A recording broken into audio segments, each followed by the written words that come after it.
नमस्कार साथियों, आज देश जी के ट्रिक में आप सभी का स्वागत है। दोस्तों, इस वीडियो में मैं आपके रेलवे आरपीएफ कांस्टेबल एग्जाम्स के लिए जीके जीएस का टॉप 50 महत्वपूर्ण प्रश्नों को कराने वाला हूं, जो कि आपके एग्जाम्स के लिए काफी ज्यादा महत्वपूर्ण रहने वाला है। तो साथियों, इस वीडियो को आप बड़ी ही ध्यानपूर्वक एंड तक जरूर देखिएगा।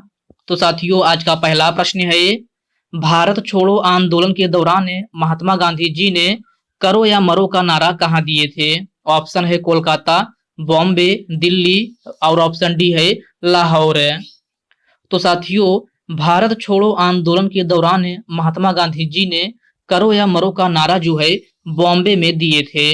राइट आंसर ऑप्शन बी हो जाएगा, बॉम्बे। नेक्स्ट क्वेश्चन है, जाट जाति का प्लेटो निम्नलिखित में से किसको कहा जाता है?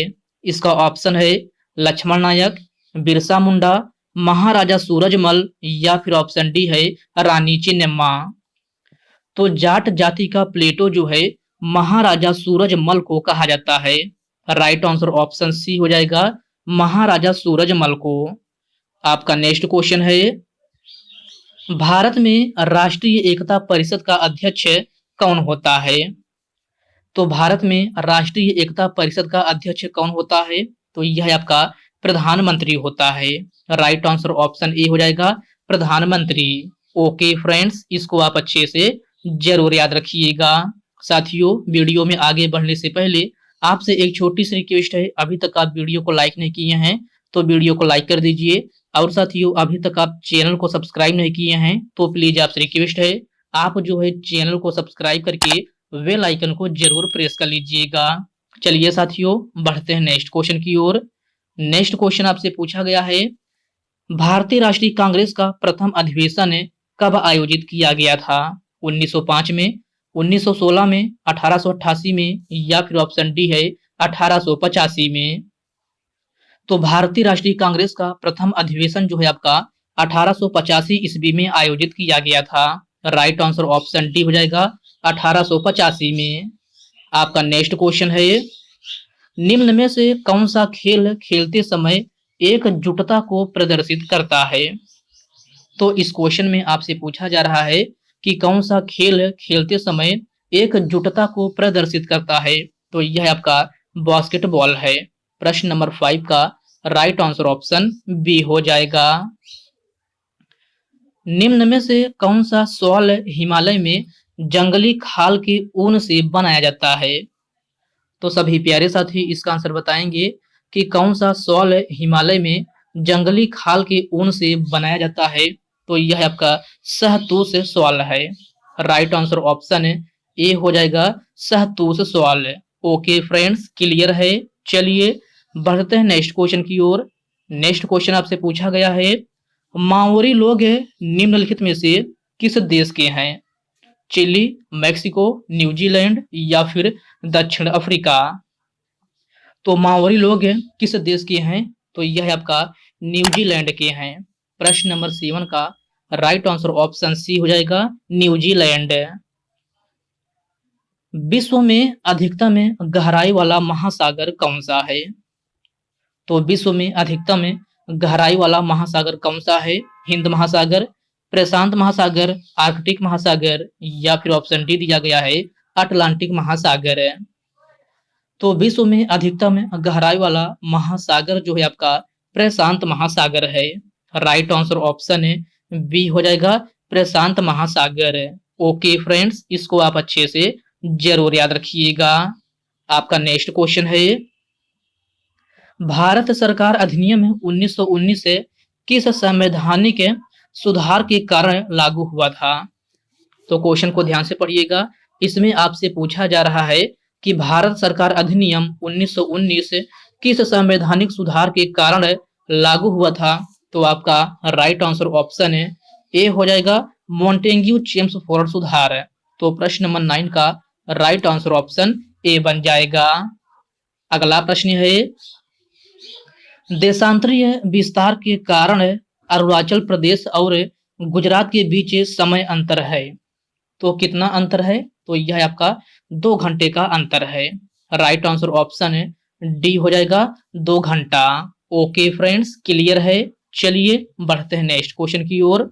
नेक्स्ट क्वेश्चन आपसे पूछा गया है, अपराइज, जियंट, स्विंग और सॉल्टी शब्द किस खेल से संबंधित है? तो इस क्वेश्चन में आपसे पूछा जा रहा है कि अपराइज, जियंट, स्विंग और सॉल्टी शब्द किस खेल से संबंधित है? तो प्यारे साथियों, आपका राइट आंसर ऑप्शन बी हो जाएगा, जिम्नास्टिक। प्रश्न नंबर 11 का राइट आंसर ऑप्शन बी हो जाएगा। अगला प्रश्न है, संसद के किसी भी सदन को शुरू करने और स्थगित करने की शक्ति किसके पास है? राष्ट्रपति, प्रधानमंत्री, सर्वोच्च न्यायालय या फिर ऑप्शन डी है अध्यक्ष। तो मेरे प्यारे साथियों, संसद के किसी भी सदन को शुरू करने और स्थगित करने की शक्ति जो है आपका राष्ट्रपति के पास होती है। राइट आंसर ऑप्शन ए हो जाएगा, राष्ट्रपति।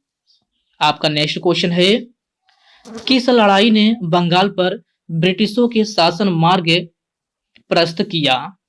तो यह आपका प्लासी की लड़ाई थी। राइट आंसर ऑप्शन डी हो जाएगा, प्लासी की लड़ाई। ओके फ्रेंड्स, क्लियर है साथियों। प्लासी का युद्ध कब हुआ था? तो प्लासी का युद्ध जो है आपका 1757 ईस्वी में हुआ था। कब? 1757 ईस्वी में। तो इस पॉइंट को भी आप अच्छे से जरूर याद रखिएगा। आपका नेक्स्ट क्वेश्चन है, वाराणसी के पास है सारनाथ स्तंभ है, किसने बनवाया था? पुष्यमित्र शुंग, स्कंदगुप्त, अशोक या फिर बलबन। तो वाराणसी के पास सारनाथ स्तंभ किसने बनवाया था? तो यह आपका अशोक ने बनवाया था। प्रश्न नंबर 14 का राइट आंसर ऑप्शन सी हो जाएगा। कपिल देव की कप्तानी में भारतीय क्रिकेट टीम ने किस वर्ष क्रिकेट विश्व कप जीता? ऑप्शन दिया गया है 1988 में, 1980 में, 1983 या फिर 1976 में। तो कपिल देव की कप्तानी में भारतीय क्रिकेट टीम ने किस वर्ष क्रिकेट विश्व कप जीता था? तो यह आपका 1983 ईस्वी में जीता था। राइट आंसर ऑप्शन सी हो जाएगा, 1983 ईस्वी में। ओके फ्रेंड्स, नेक्स्ट क्वेश्चन है, रोजगार आश्वासन योजना कब शुरू की गई? तो रोजगार आश्वासन योजना 1993 ईस्वी में शुरू की गई थी। राइट आंसर ऑप्शन ए हो जाएगा, 1993 ईस्वी में। ओके फ्रेंड्स, इसको आप अच्छे से जरूर याद रखिएगा। आपका नेक्स्ट क्वेश्चन है, ओलंपिक प्रतीक के रूप में एक साथ कितने छल्ले दर्शाए जाते हैं? तो क्वेश्चन को ध्यान से पढ़िएगा। इसमें आपसे पूछा जा रहा है कि ओलंपिक प्रतीक के रूप में एक साथ कितने छल्ले दर्शाए जाते हैं? तो आपका राइट आंसर ऑप्शन डी हो जाएगा, 5 है। प्रश्न नंबर 17 का राइट आंसर ऑप्शन डी हो जाएगा। आपका नेक्स्ट क्वेश्चन है, निम्न में से किस राज्य में प्रसिद्ध है उमानंद देवलोई मंदिर मयूर द्वीप पर स्थित है? तो इस क्वेश्चन में आपसे पूछा जा रहा है कि किस राज्य में प्रसिद्ध उमानंद देवलोई मंदिर मयूर द्वीप पर स्थित है? ऑप्शन दिया गया है मिजोरम, असम, केरल या फिर मध्य प्रदेश है। आपका राइट आंसर ऑप्शन बी हो जाएगा, असम। ओके फ्रेंड्स, क्लियर है। चलिए बढ़ते हैं नेक्स्ट क्वेश्चन की ओर। नेक्स्ट क्वेश्चन आपसे पूछा गया है, भारतीय संविधान का कौन सा अनुच्छेद सर्वोच्च न्यायालय की शक्तियों से संबंधित है? अनुच्छेद 140, अनुच्छेद 124, अनुच्छेद 143 या फिर ऑप्शन डी है अनुच्छेद 280। तो भारतीय संविधान का कौन सा अनुच्छेद सर्वोच्च न्यायालय की शक्तियों से संबंधित है? तो यह आपका अनुच्छेद 140 है। प्रश्न नंबर 19 का राइट आंसर ऑप्शन ए हो जाएगा। राष्ट्रीय लेखा सांख्यिकी किसके द्वारा जारी किया जाता है? तो इस क्वेश्चन में आपसे पूछा जा रहा है कि राष्ट्रीय लेखा सांख्यिकी किसके द्वारा जारी किया जाता है? तो यह आपका केंद्रीय सांख्यिकी संगठन के द्वारा जारी किया जाता है। राइट आंसर ऑप्शन सी हो जाएगा, केंद्रीय सांख्यिकी संगठन, जिसे CSO कहा जाता है। आपका नेक्स्ट क्वेश्चन है, भारतीय संविधान सभा के लिए चुनाव कब संपन्न हुआ था? तो भारतीय संविधान सभा के लिए चुनाव कब संपन्न हुआ था? तो यह आपका 1946 ईस्वी में संपन्न हुआ था। प्रश्न नंबर 21 का राइट आंसर ऑप्शन डी हो जाएगा, 1946 में। संविधान सभा को किसने मूर्त रूप प्रदान किया? ऑप्शन दिया गया है जवाहरलाल नेहरू, महात्मा गांधी, सरदार पटेल या फिर सुभाष चंद्र बोस है। तो संविधान सभा को किसने मूर्त रूप प्रदान किया था? तो आपका राइट आंसर ऑप्शन ए हो जाएगा, जवाहरलाल नेहरू। अगला प्रश्न है, हर्षचरित किसके द्वारा लिखी गई थी? बाणभट्ट, कौटिल्य, वाल्मीकि या फिर कालिदास है। तो हर्षचरित बाणभट्ट के द्वारा लिखी गई थी। राइट आंसर ऑप्शन ए हो जाएगा, बाणभट्ट। ओके फ्रेंड्स, इसको आप अच्छे से जरूर याद रखिएगा। आपका नेक्स्ट क्वेश्चन है, निम्न में से मुद्रा राक्षस नामक पुस्तक के लेखक कौन है? तो सभी प्यारे साथी इसका आंसर बताएंगे कि मुद्रा राक्षस नामक पुस्तक के लेखक कौन है? कल्हड़, बाणभट्ट, विशाखदत्त या फिर इनमें से कोई नहीं। तो मुद्रा राक्षस नामक पुस्तक के लेखक जो है आपका विशाखदत्त हैं। तो प्रश्न नंबर 24 का राइट आंसर ऑप्शन सी बन जाएगा। नौसेना दिवस कब मनाया जाता है? तो नौसेना दिवस प्रत्येक वर्ष 4 दिसंबर को मनाया जाता है। राइट आंसर ऑप्शन ए हो जाएगा, 4 दिसंबर को। ओके फ्रेंड्स, क्लियर है। चलिए बढ़ते हैं नेक्स्ट क्वेश्चन की ओर। नेक्स्ट क्वेश्चन आपसे पूछा गया है, संविधान सभा के गठन की मांग सर्वप्रथम 1895 में किसके द्वारा प्रस्तुत किया गया था? महात्मा गांधी, जवाहरलाल नेहरू, डॉक्टर भीमराव अंबेडकर या फिर ऑप्शन डी है बाल गंगाधर तिलक है।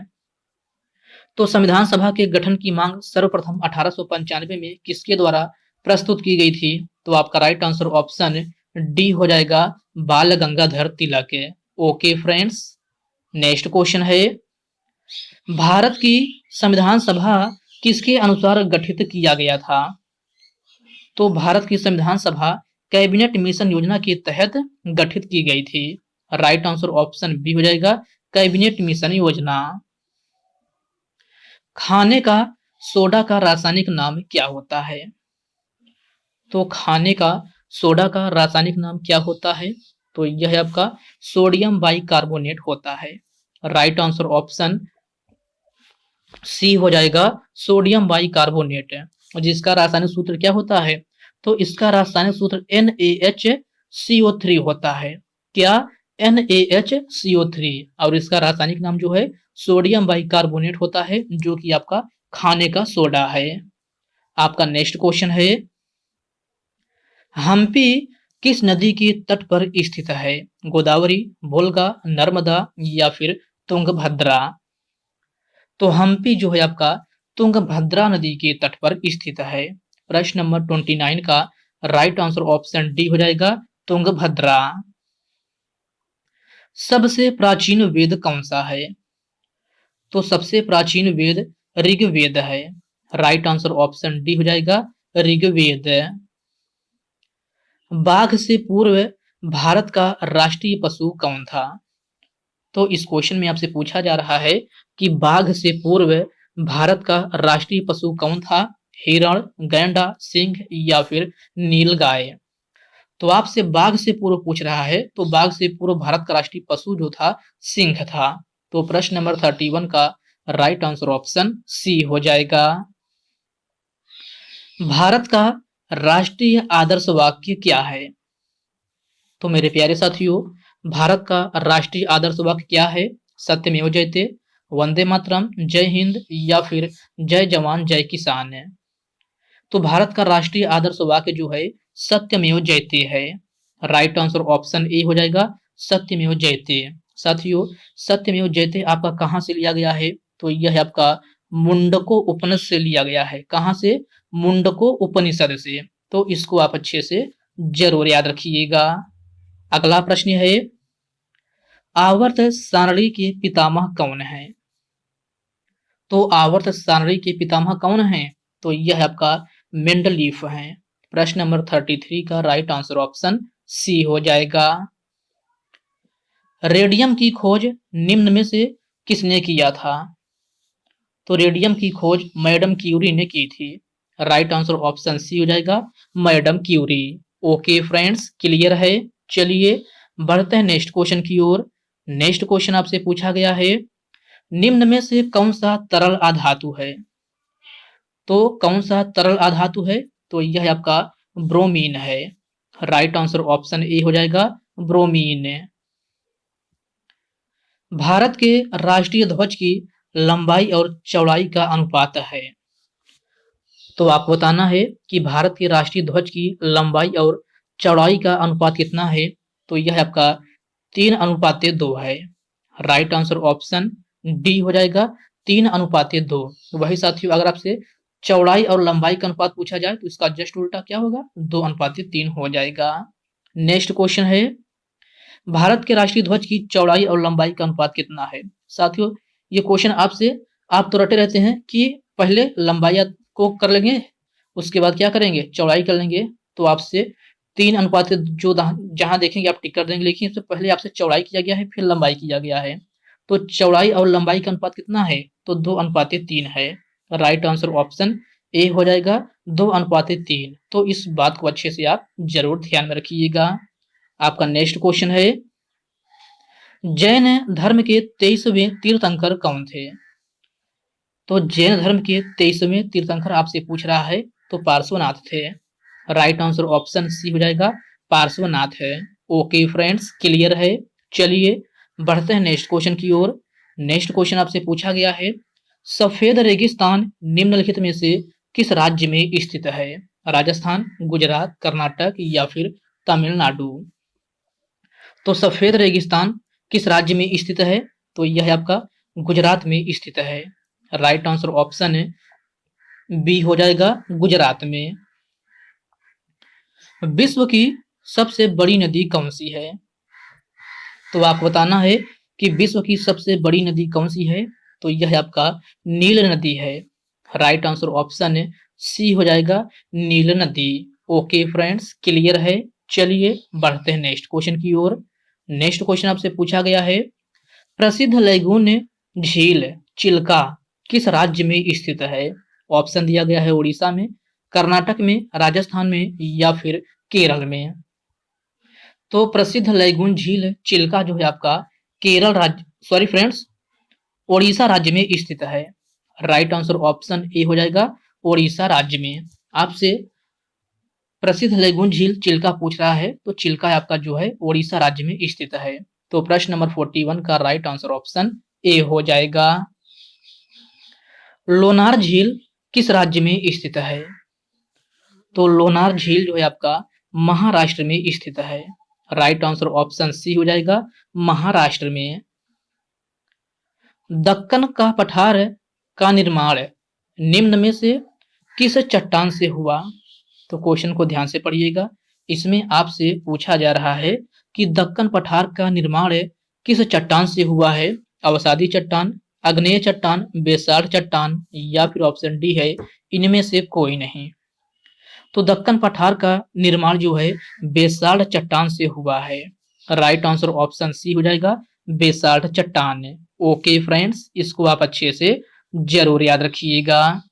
आपका नेक्स्ट क्वेश्चन है, हरिद्वार किस नदी के तट पर स्थित है? गंगा नदी, कावेरी नदी, सतलज नदी या फिर कृष्णा नदी? तो हरिद्वार जो है आपका गंगा नदी के तट पर स्थित है।